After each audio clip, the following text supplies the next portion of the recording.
G'day, guys. Well, guess what? You can see this. Looking sharp, Dobbo. Looking sharp, all right. Because And what you know about your what? lunchbox that you brought in as well? Mate, it's got a couple of little frothies, coffee over there. You know what you have to do? You need to punt with Ladbrokes to get more out of your footy multis. Now, I can only give you so much. So you go onto the Ladbrokes app, you make quick, smart picks with stats and insights from the last 5 games. It's all there on the Ladbrokes app. If you go looking, as you can see, a very, very easy thing to do at Ladbrokes. You track your multis in real time. It's all within the app. Jump on the Ladbrokes app today. I got to tell you, when I got on there, I was like, okay, how do you navigate this? And, you know, I'm not that bright with things, but it's so easy. It's so easy. So get on the Ladbrokes app today, punt with Ladbrokes and get more out of your footy multis. You might even get yourself some good gear.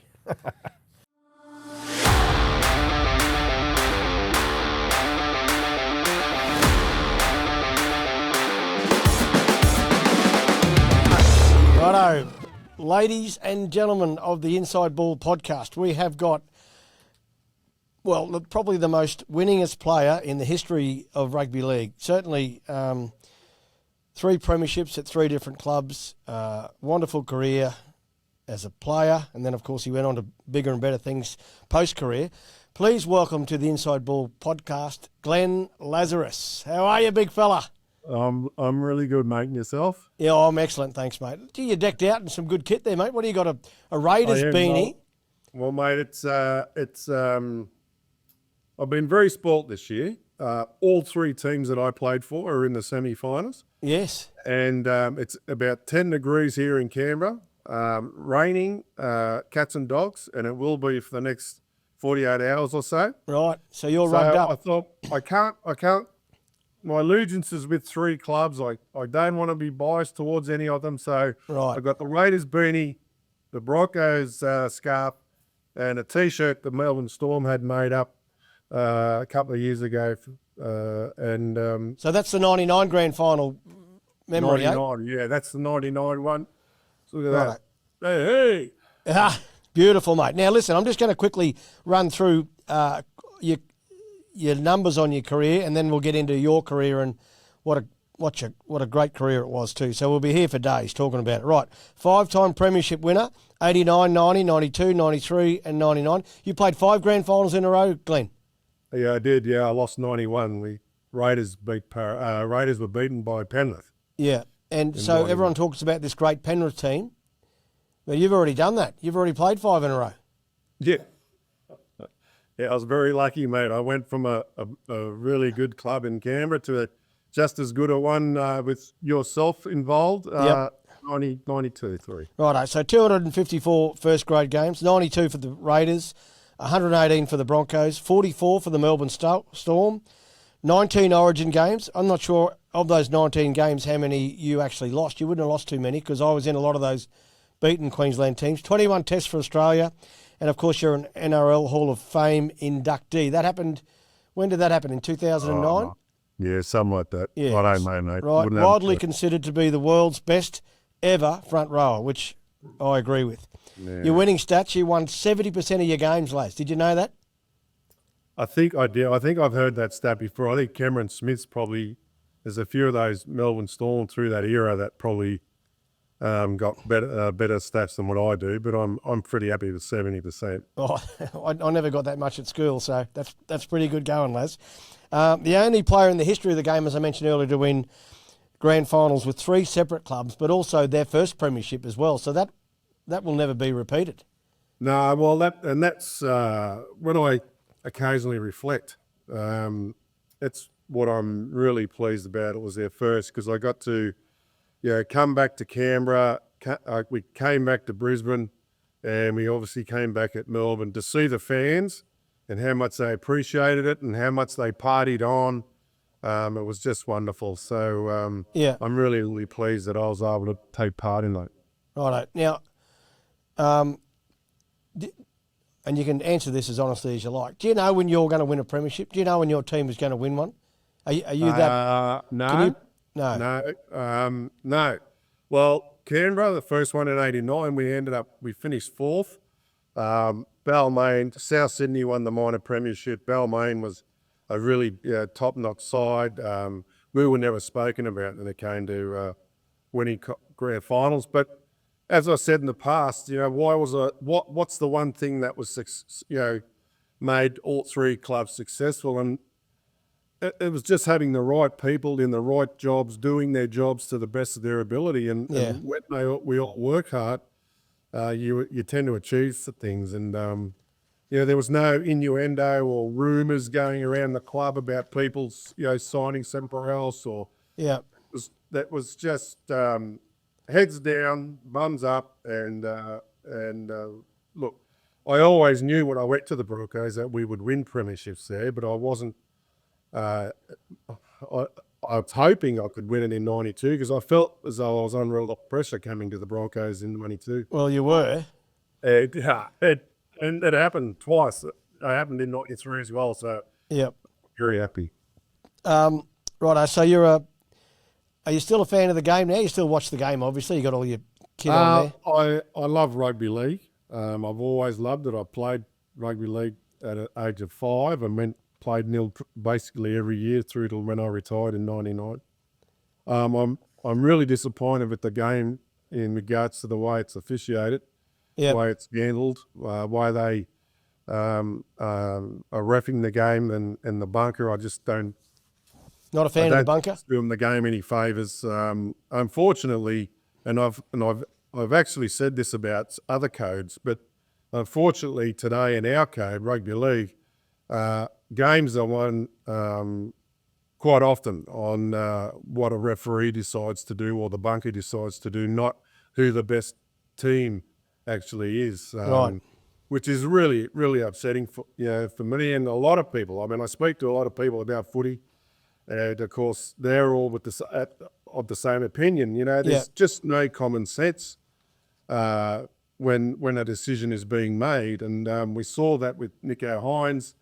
I mean, with the hip drop tackle, you mean? That's just the tackle. That's just him doing his best to get the player on the ground. He's not thinking about hurting him and all this sort of thing. But of course, a medical report on the player, which came out really good for the player that he did the hip drop tackle on, had an effect on the outcome of what he was going to be charged with and what penalty. I don't know, mate. I don't know why we've gone down this path. I guess the NRL and rugby league in general are worried about ramifications with injuries and head injuries and so forth. But geez, it's a physical game, and that's why people will love it. And that's why you love it. Would you like to be in the bunker? Would you like to spend a night in the bunker? I'd love to. Yeah, I would. You would? Oh, absolutely. I'd love to, because I just said common sense prevails. I mean, as an ex-player and as a player that probably played not mentally, playing front row is a pretty tough job. And it's very tough, I would imagine. At the top level is, but you understand that there's accidents, and there's a lot of them. We've got 26 rugby league players on a ground. There's going to be accidents, and I just don't think that's taken into consideration at all. No. I mean, we're at a stage, mate, where people are tripping over and falling into and hitting their head on someone's arm, and they get a penalty for high tackle. Yeah. It's a joke at that time. And Righto. I thought it's having a real big impact on the outcome of football games, which is, our old coach Wayne Bennett said, I think perfectly, he said, I wouldn't bet on rugby league at all these days, because you might know all the ins and outs of the game, and you might know the players and things, but it's not the players that are determining the outcome. Yeah. It's the referees in this bunker. Righto. And let's talk about your career. Growing up, you grew up in Queensland playing for the Blues. How old were you when you first started playing rugby league, Laz? 5 years old. 5. My next door neighbour, actually, the story goes, Mum was out the front of my primary school with a group of other mothers, and they were talking about how all our kids have signed up to play for the Queensland Kangaroos. Right. So in Queensland, there's the Queensland Kangaroos and Queensland Blues. Right. And so their arch rivals, in fact, they're playing in next year's grand final on Sunday, which I'll be going to. And Mum was overheard and asked them about it, and then they told her, and she asked me, would I like to go? And I said, yes, I would. So I went to one training session. She left me there, and then when she came to pick me up, I was bawling. I was in tears. I didn't want to do it anymore. I didn't want to play. I didn't want to go and all this thing. Anyway, a family I grew up with in my street, their youngest son was a year or two older than me, and he was playing for the Blues, and they convinced me to go to the Blues, and the rest is history. I stayed there the whole time. Obviously, Jordan McIntyre, who was very integral in the Raiders' success. He was the boss of the Queensland Blues for many, many years, and that's how it all started. So you played right through there, underage all the way through. Yep. Did you make any rep sides as a kid?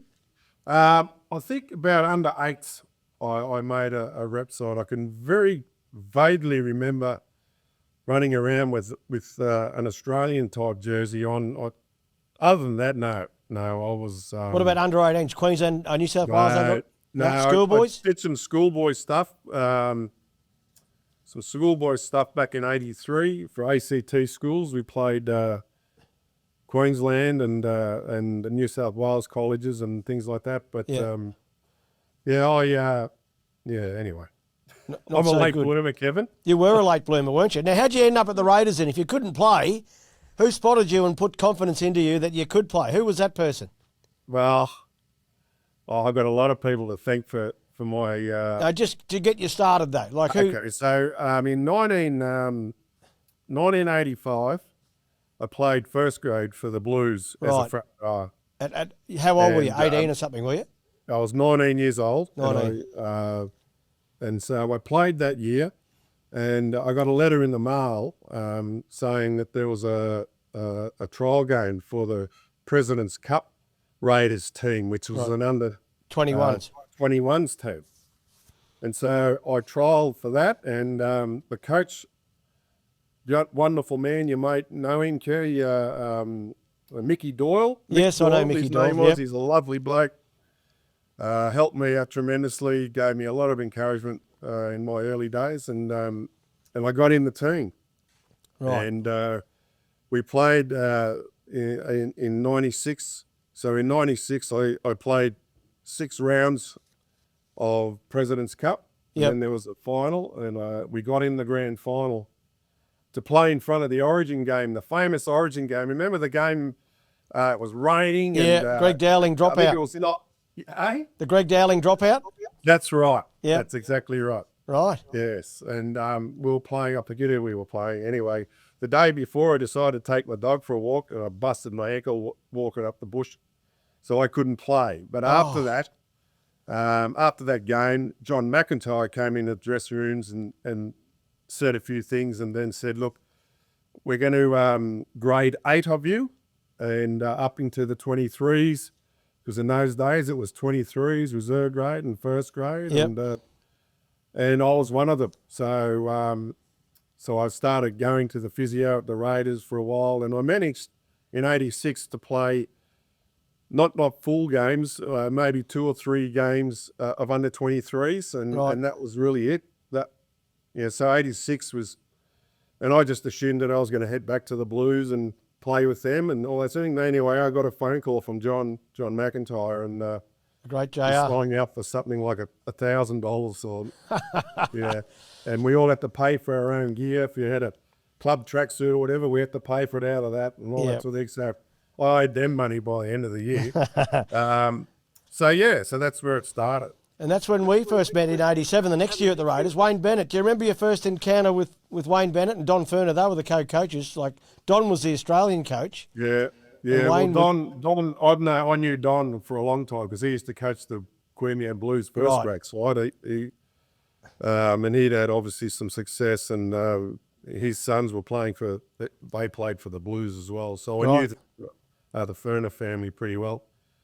I don't remember my first interactions those men, but I do remember the one that changed my life in regards to Don Ferner came up to me one day at training. This is I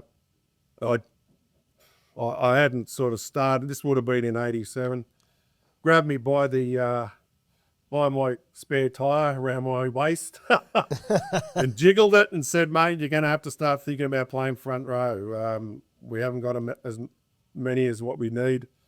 So we see you as a future front rower." And so you were a back rower then, were you? Were you back? yeah, I started the year at lock, captained the under-23s at lock. Right. And then they moved me to second row and then up into the front row. And, it all started. They obviously knew what they were doing, right? So you made your debut for the Raiders in '87, round 21, on the 26th of July. Do you remember the game against Western Suburbs? Do you remember the game? Because I had a bit of an altercation with a player, John Bilbiger, his name was. Johnny Bilbiger, yeah. Yeah, him and I can remember the ground being really dry, and I mean in those days they grounds were nowhere near as nice as what they are now. You know, No, was at Campbelltown Sports Ground actually. The game it was. Yeah, it was out at Campbelltown Sports Ground, and I remember signing that day. I signed my first autograph. G. Lazarus, I wrote.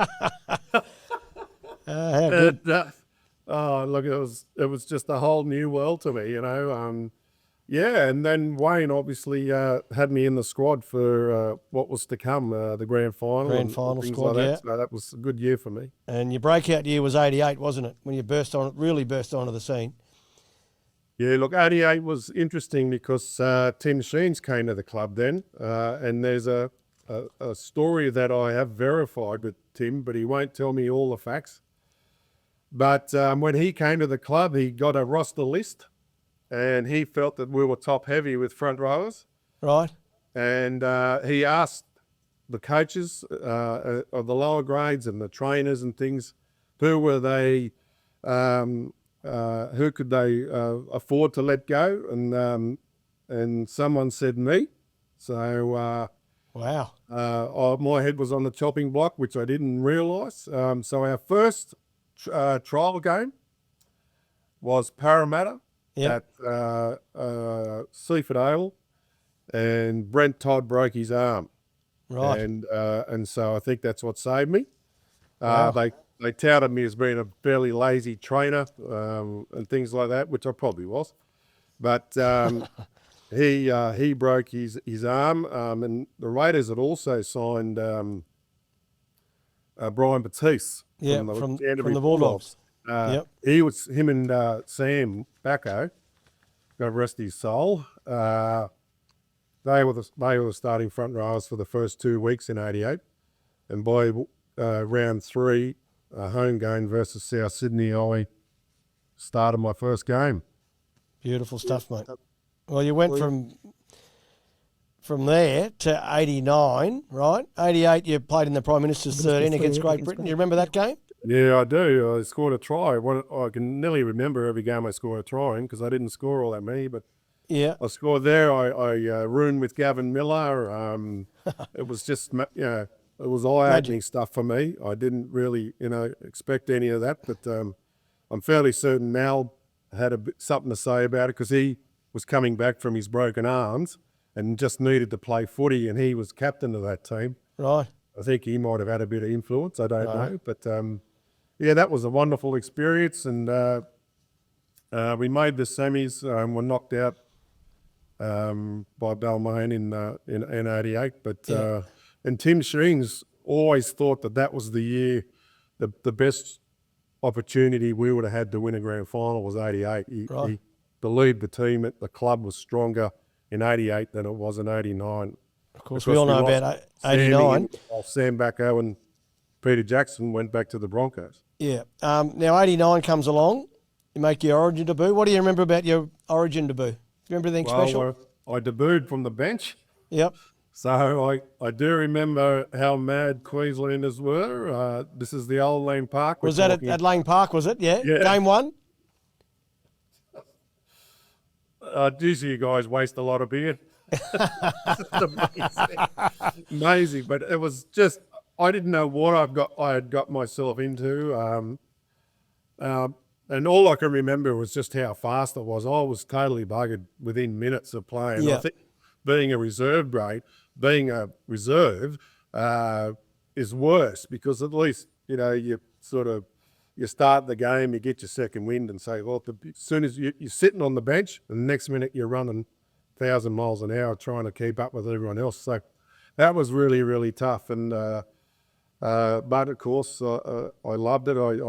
I used to sit on the lounge at home with Mum. My dad used to work night shifts, so he couldn't do it. But Mum used to sit there with me watching Origin. Right. We'd all be swearing at Wally, and Yeah. because he'd be beating us all the time. And anyway, so to be actually a part of Origin was just, it was just something that I had to pinch myself to. Yeah. So you did the bus down Caxton Street in the Blues bus? Did all that, saw plenty of Queenslanders' bums. You see? Again, more wastage of beer. Yeah. So, but I really, really feel sorry for the players these days. They don't get to experience that, because that was, it's Amazing, all eh? part of Origin. It was what you did. Yeah. You knew you were going past down Caxton Street, and sure enough, but now they don't do it. So unfortunately, Anyway, you lost that series 3-0, so poor start to your Origin career, but you made up for it in later days, which we'll get to. Let's go to the grand final, 89. oh, Raiders v Tigers, Balmain Tigers. What's your memories from that game, mate? geez, where do I start, mate? Your favourite memories? Favourite memories were staying at the Canberra Travel Lodge, which you know very well, because that's where the Raiders used to stay when we went to Sydney to play. And I can remember the morning of the grand final, there were papers out the front of our door, and I can remember picking them up and taking them in, and I was rooming with Brent Todd.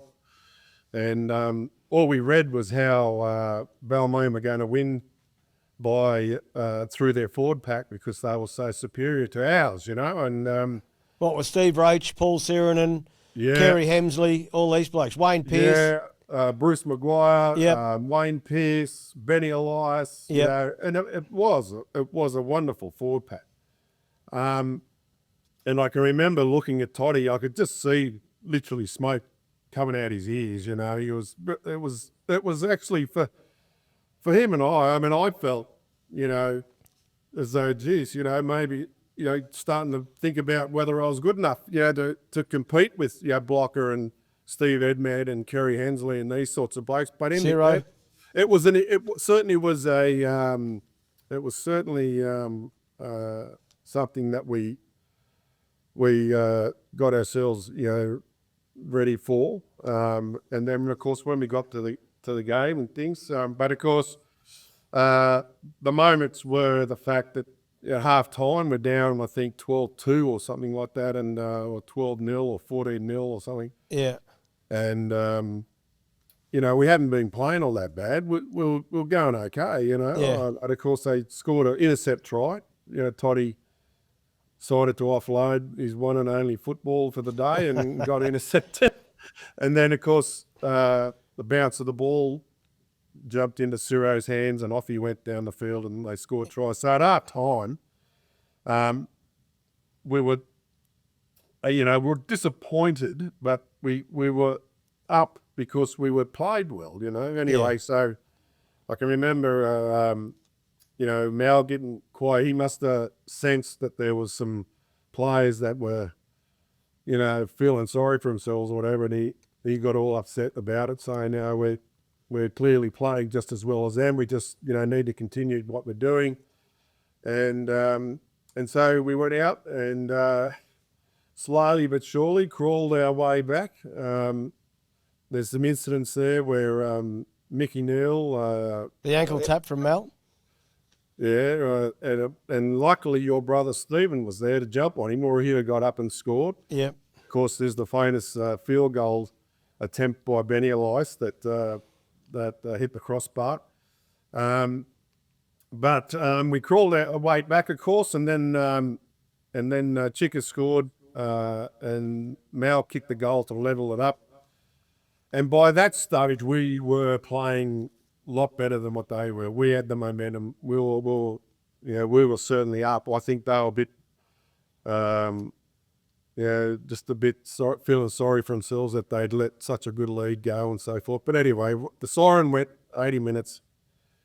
And I can remember looking up a field, and here's Wayne Pearce and Gary Jack and all that. They're laying down on the ground, and the people are consoling each other and stuff like that. And I just thought, I think we've got them here, Anyway, so body language is everything. It is, mate. It is. And I think it was 10 minutes each way, no golden points. So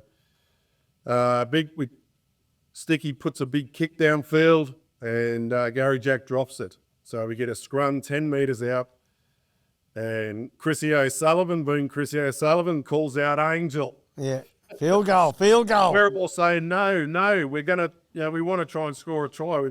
It was early in the first 10 minutes. Anyway, so sure enough, Sully gets the ball and puts it over, and we're ahead by a point, and we go into the second lot of extra time, and of course the famous Jacko Steve Jackson try. What a try! Well, it was a great try, and it was a great moment. But Mal missed the goal, missed the conversion, so they were only in front by 5. So there was there could have been. So it was quite a tense couple of minutes until, and the first when I think about the celebrations, the first thing I remember is you and Clyde, because you were markers, I think. Yes. You were racing markers at the time, and you were grabbing each other. And of course, we all, and it was, it was a great celebration, Laz, wasn't it? Back in the nation's capital. Wonderful, mate. Yeah, and you went back and did it the next. I've always said, Kevie, that, Canberra's a fairly stagnant place, I've got to say. There's a lot of public servants and, there's politicians here and all this sort of thing. But I really do think it grew a soul when we won the comp. The fact that they all looked so proud that they were able to say that, their local team had won the competition. The first time ever. Yeah. And whenever we, went on parades or we met somewhere, the people were just full of joy and just celebrating. It was wonderful. Right. Now, fast forward 12 months, you're in another grand final. You beat the Panthers this time round. After the grand final, there's a Kangaroo team gets announced. You got married a week after the... When did you get married? You and Tess get married. What? Well, you were there. Yeah. Yeah, well, we're celebrating 35 years today. Right. Not today, this month. So on the 29th of September 1990, my gorgeous wife and I were married in Canberra, and you were a part of that. And then the very next day, you and I got on a plane and flew to England. That's it, mate. Happy days, eh? And I spent my honeymoon at Blocker. I was rooming at Blocker for the Kangaroo tour, and that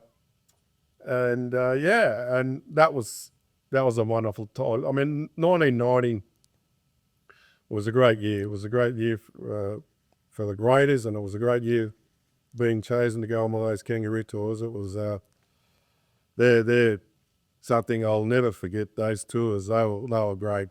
8 weeks or 10 weeks away. Yeah. It was great. It was great. Now went on to more success on that tour, didn't you? Because I didn't play any tests over there. You played 5 tests, did you, on tour? 4 or 5 anyway. You missed round 1 at Wembley, then you got called in, and then you under pressure, the Australians, weren't they, for the Ashes? Yeah, I was on the bench in the first one. On the bench, right. Yeah, on the bench. So I got on at some stage. And then I got chosen to and you played the second test and the third test starting, and they were crunch games for the Kangaroos, weren't they? Yeah, they were, because Australia hadn't lost an Ashes series for quite a few years, and so we felt the pressure, and we didn't want to be the first touring Kangaroo tour to lose a test series. So the first game was always at Wembley, as you know, and the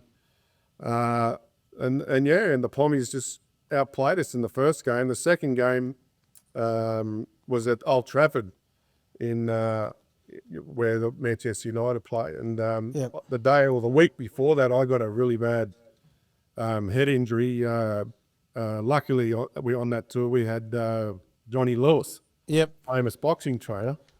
And he stitched you up and He saved you. sorted that out, and I managed to play in the second one. And of course, that game went down to the wire. It was the camera connection of Ricky and Mal that sort of scored that famous try to win that game. And then the third one was at Leeds, and I thought we were pretty dominant in the third one.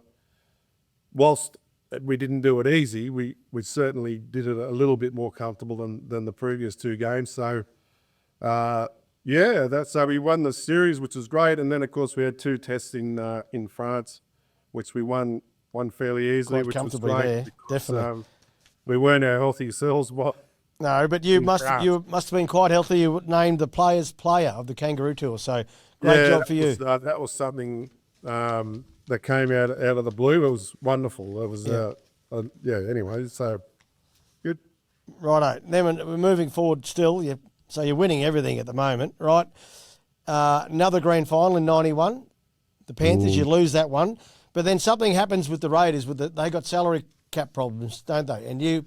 Yeah, so 91 was a really bad year for me. All year, my performance-wise, 6 weeks out from the semi-finals, I busted my sternum. Very lucky to get back to be a part of the semi-final campaign, and obviously we lost.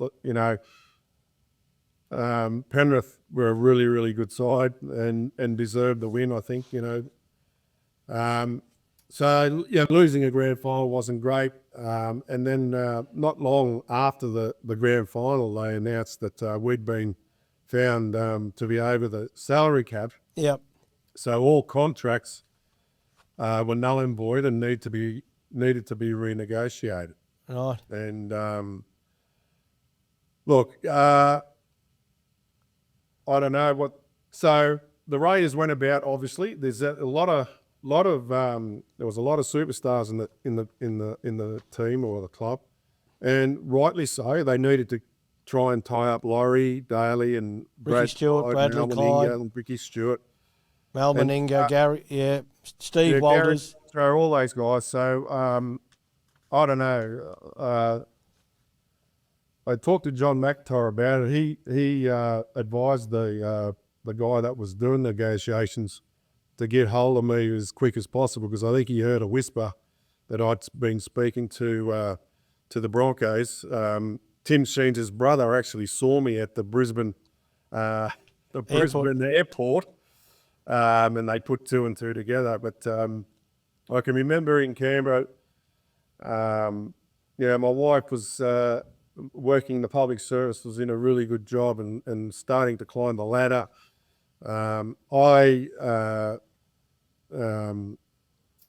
just felt like I needed to move somewhere else, and personally, my life wasn't great in a great either. But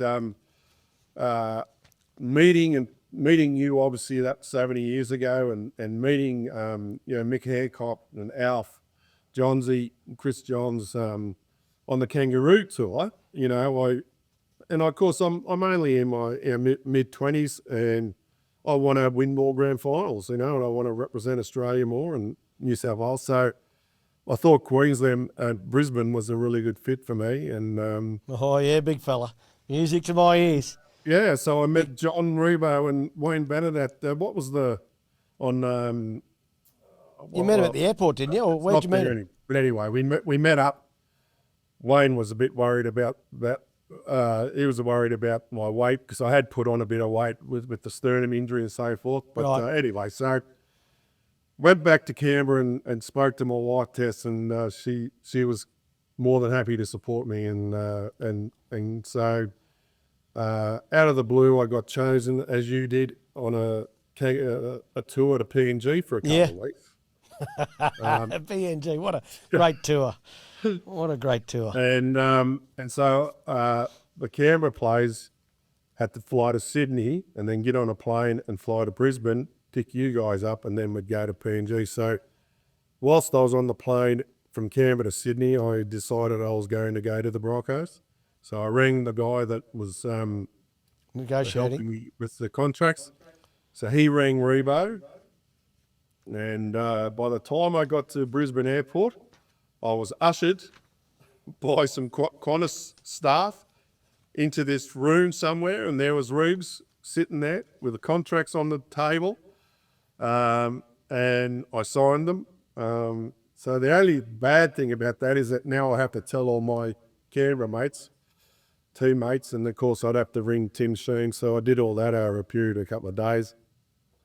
You know, it was hard for me because, you know, I experienced so many wonderful times at the Raiders, but we started the next chapter in our lives, mate. And I can remember heading, once the tour was over, so Cyril Connell met my wife Tess at the airport while we were in PNG, and took us straight out to Mount Albany. Right.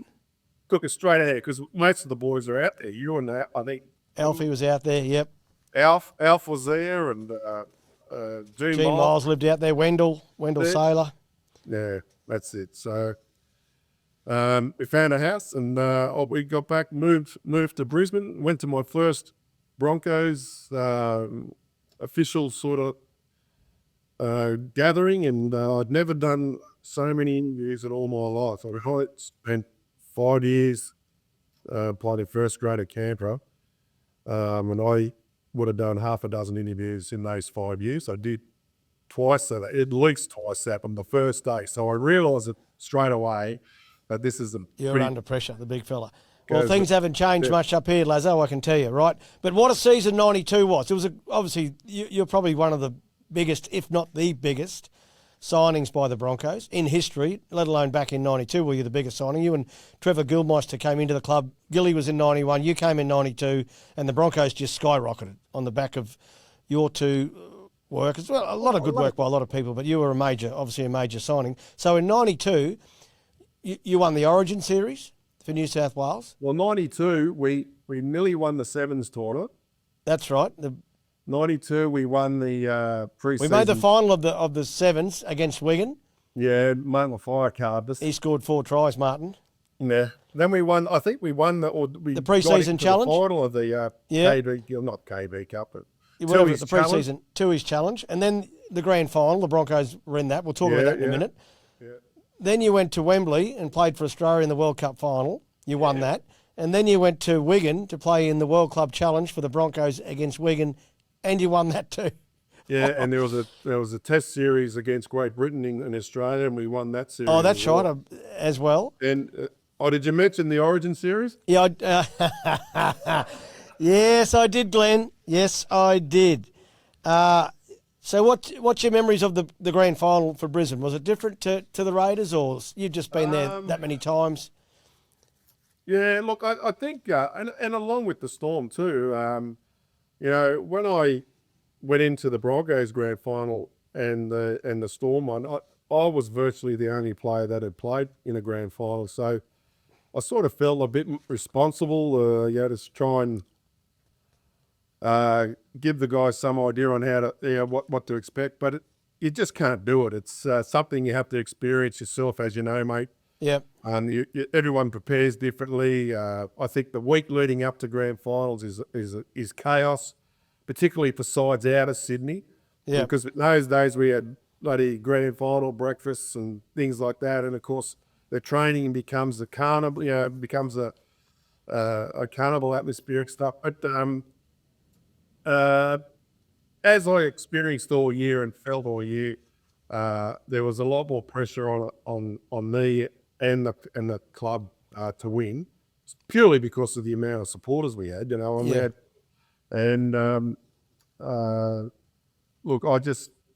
I can remember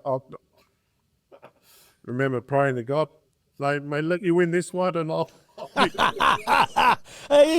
Oh, really? Mate, you don't. Well, God was on your side because that was an extraordinary year for you, from a football perspective. And they say a change is as good as a holiday, and it's exactly what I needed, because 91, because I was very successful in 90. Yep. And I just didn't have the enthusiasm that I'd like to have had, and so 92 was a real breath of fresh air for me, and completely different way of doing things. Obviously, Wayne and compared to Tim Sheen's and all that, and the players and now, Laz, I'm just going to pull you. I'm going to talk to you about that because you've had many different coaches in your time. There's many ways to coach a rugby league side, isn't there? And there's not one particular way that works. No. Like Craig Bellamy, I know in my experience, and I was fortunate enough to be coached by Tim Sheens and Wayne, and they're poles apart as far as their coaching. Even in today's game with Craig Bellamy and Wayne, Ivan Cleary, they're all different in the way they approach the game and how they coach their teams. But there's many ways to skin a cat as such, isn't there? Yeah, there is. Yeah, it's it'd be like, I talked to Ricky Stewart a little bit. Now I'm back in Canberra, and and he often talks about the difference between when he first started coaching first grade to now. Just a completely different kettle of fish. Yeah, the players. You're in our day.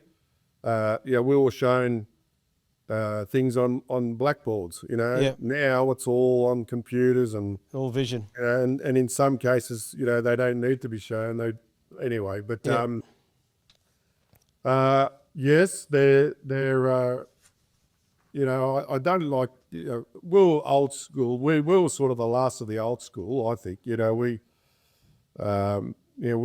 Although Wayne never yelled at us all that much, as far as I can remember. Yeah. Tim Sheen certainly wasn't a yeller. Very rare. Neither was Chris Anderson, to be honest with you. And you would class them as old school coaches. Today, they've got to massage their emotions a bit more, as I've mentioned before. I think social media plays a big part in a lot of players' lives these days. It's just a completely different world, and they have to be trained and taught and coached different because they're just being brought up different to us, mate. That's a good honest opinion, mate. I think Tim Sheens was very good for me. He was a young coach, and he I just really gelled with him. And then Wayne I saw as a bit of a father figure. I used to ring him constantly if I had dramas off the field. Yep. Because he'd ring me if I had dramas on the field. And Ando, Chris was, as I say, he was an old school type of coach. Loved to really get to know players and socialise with the players, and had a very good idea on how to play the game. We played the game a bit different to what I was used to, and it seemed to work, and so forth. So, but all wonderful men, and that's I always say that I was just so lucky to be able to be exposed to such wonderful men, men that were prepared to be patient with me and were prepared to, advise me, all that sort of thing. And New South Wales, I was lucky to be Wayne, Gus Gould, Bob Fulton for Australia. Just wonderful men. Going to mention those two. Righto. Now, we're going to fast forward a few years. You win the premiership again with the Broncos, back-to-back in 93, right? And then Super League comes in, 97, the Broncos. You missed that grand final with Super League. You busted your leg in a World Club Challenge match over in England, right? But 96, right, you start rooming with Gordon Tallis at the Broncos. Now, this is a quote from Gordon. Gordy tells the story, right? He walked into the hotel room and there was a double bed and a single bed. You pointed to the single bed and told Gordy, that's where you sleep. And then you said, well, I'm going to go and have a shower, mate. I expect my shirt to be ironed by the time I come out. Can you confirm this? Yeah, I think it's a bit embellished, but I remember saying something like that. Yeah, well, Gordy would have only been a kid. I think he made me a cup of tea. He didn't iron the shirt, but he certainly made me a cup of tea. Look, Gordy's a wonderful guy. I love him to death. And he was, wow, what a player, I just... But, I just felt at that stage in my career and his career... Yeah, teach him a lesson, mate. I deserved a bit of seniority. I wanted the double bet. So, well, you'd earned that right, playing 5 grand finals in a row, certainly. Righto. Now let's fast forward to to your exit from the Broncos, right, in the end of 97. So you busted your ankle, didn't you, over in... Yeah, completely reversed the foot. Yeah. I looked down and my foot was facing the wrong way. I grabbed hold of it and turned it the other way, which is something I probably shouldn't have done. But luckily, as you know, there was a guy that was from England that was over in Brisbane with our doctors at the Broncos, and he operated on me over there. And But didn't go all that well, did it? Because you got golden staff out of it, didn't you? got golden staff, and it just didn't.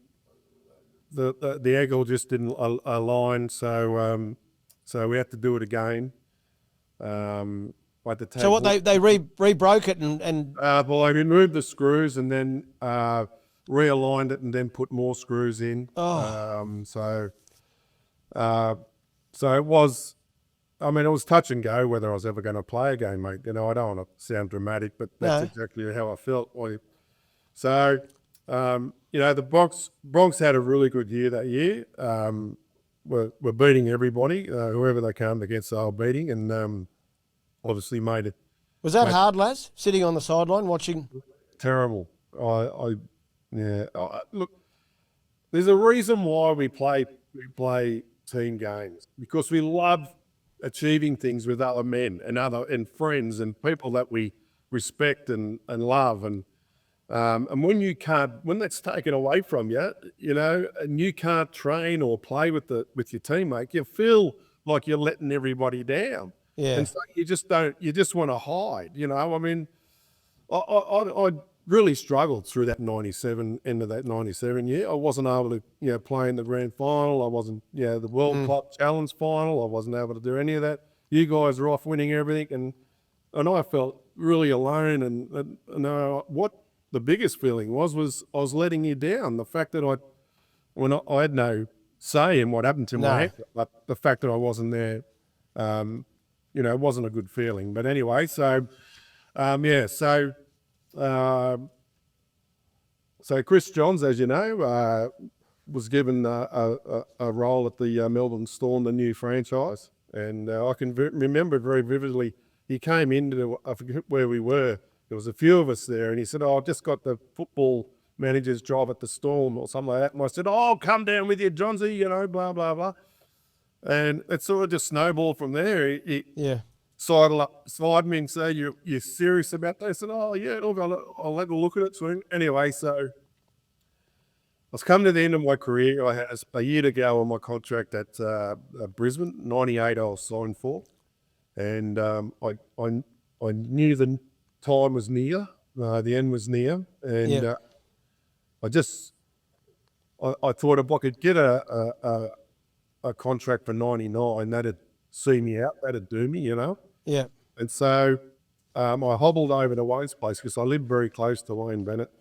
And I went over and we sat down at the back of his house. And I told him that I'm, you know, I am speaking this the Melbourne Storm. And he said, yeah, that's fine. I said, look, I don't really want to go. I said, you know, if the Broncos are prepared to sign me, you know, so you give me a contract for 99, I'd stay. Yeah. And he basically, you know, well, we're going to have to see how your leg comes up. You know, and when I think about it, I think, well, he's got Shane Redke and Petro Sevenasiva about to burst onto the scene. So, yeah. So I felt walking away from that meeting as though my time was at an end. So I wasn't as wanted as what I used to be at the club.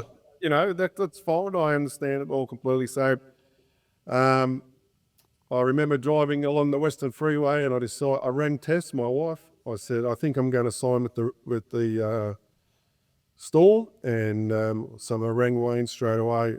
Whilst I was in the car, I shouldn't have done it, I know, but and I told him that, yeah, he gave me his blessing and so forth. So another new chapter was about to start. So you know, you know, we had 3 kids by this stage.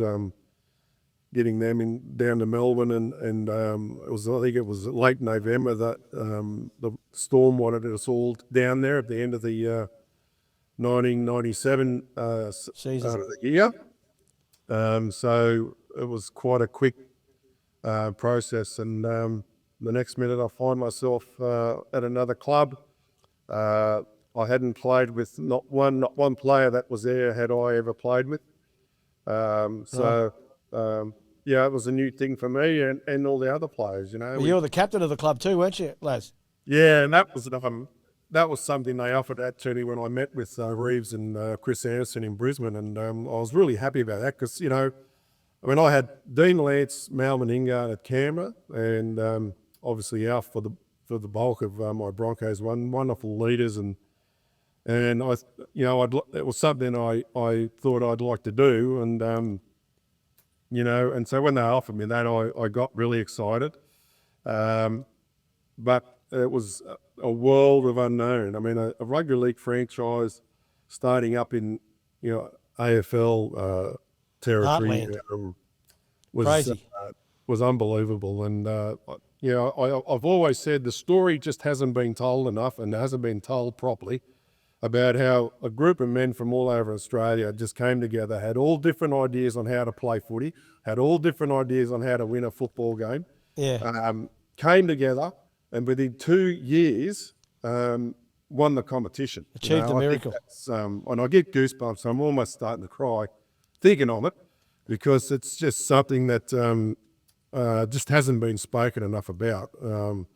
It was just unbelievable. The role that everyone played, and I'm almost nearly in tears too with your cartwheel. You shook the stadium, mate, that day after the grand final when you beat. It took a bit of a dimmer out of that. Yeah, I get asked to do that regularly, and I just say, there's no way I could do it now. There's no way. What's your greatest victory in grand finals, you reckon? You can't really split them, can you? Because your first one at the Raiders, you're a local kid there. Second one not your second grand final. Well, can I tell you this one thing? I as I said, I played every year from the age of 5. I played rugby league, and I never, ever played in a grand final until 89. Wow.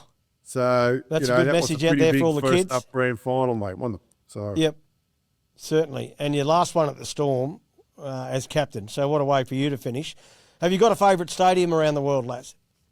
Favourite stadium? I love Suncorp. I didn't get to play as much as I'd like at Suncorp because obviously we moved out when I started with the Broncos. We had a year at Suncorp and then went on. But I think probably Suncorp. And Wembley, of course, and all the grounds I won on. There you go. Yeah, well, you won on plenty of grounds. Old Trafford, the SCG, the MCG. Ellen Road, on your Kangaroo tours, you've won all around the world, mate. So, post-rugby league career. Actually, no. Who's your toughest opponent that you've come up against? I get asked a lot too. I have been. Look, there's a lot of players. Look, I got to say, I really admired Dave Gillespie, Trevor Gillis, Dean Lance, these sort of guys that, they're not the biggest blokes in the team. They're not but geez, they could tackle, and they're the sort of blokes you look for when you're about to take the ball up. You think you try and avoid them as much as possible. So yeah, righto. And Blocker, of course. I think Blocker. Big Blocker. I love very working with Blocker on the Fox. He gets a lot of accolades, but I don't think he gets enough. I've watched old footage of Blocker in his heyday. He was a very good footballer. Don't worry about that. Right. Now, because of your amazing work at the Storm, you've got the Western Grandstand of Olympic Park. Well, that was named after you, wasn't it, in your honour? For 1 year, and then they knocked it down. Right. Did you get did you get a piece of memorabilia anywhere? No. Nothing. Righto. Now, post-career, mate, you had some struggles, didn't you, post-career when you stopped playing rugby league? Yeah. Look, as I say, something you've been doing since the age of 5, and then all of a sudden, your body tells you can't do it anymore. And it's you don't miss pre-season training and stuff. You miss the camaraderie and the. I used to just love coming to the Broncos training and stuff, and have you and Alf geeing everyone up and bagging everyone and making everybody laugh and things like that. I just loved that. And and the same thing at the Storm. Danny Williams and Russell Bowden and blokes like that would just make you laugh all the time you were there, and forget about how hard you're going to start. You're going to start training in a couple of minutes. But it's all that sort of stuff. And I felt when my team won, I felt like I contributed, so I felt good about myself. And all that, and it's just taken away from me. I remember not long after it, the year I retired, early, sort of mid-2000, there was and you played in them, I think it was a old boys state of origin game, Leichhardt Oval. Right. And we stayed at the one of the hotels down in Sydney, and I couldn't believe how much we had to pay for the valet parking. And you have to pay for it every time you wanted your car. Yeah. Because you just don't deal with that sort of stuff as a player. You see your bag at Brisbane Airport, you don't see it until it's at the hotel in Sydney. Yeah. Just things like that I found really difficult. But mentally, it was, being a part of something, that and being successful with a group of men and women and things like that. It just. You felt very alone. I did anyway. I felt very alone when I retired. Righto. Now, this is the final piece of the puzzle here with your political career, right? You went from the paddock to Parliament. You were elected into the Senate from 2013 to 2016. Ooh. How was that experience, mate? That's so far left or right field. Well, as a politician, mate, I made a pretty good footballer. But it must have been a great experience, though. Yeah, look, it was a great. I went to your initiation at Parliament House. You invited us. Nellie and I went down to your initiation. That's right. Yeah, to my first maiden speech. Yeah. Unbelievable.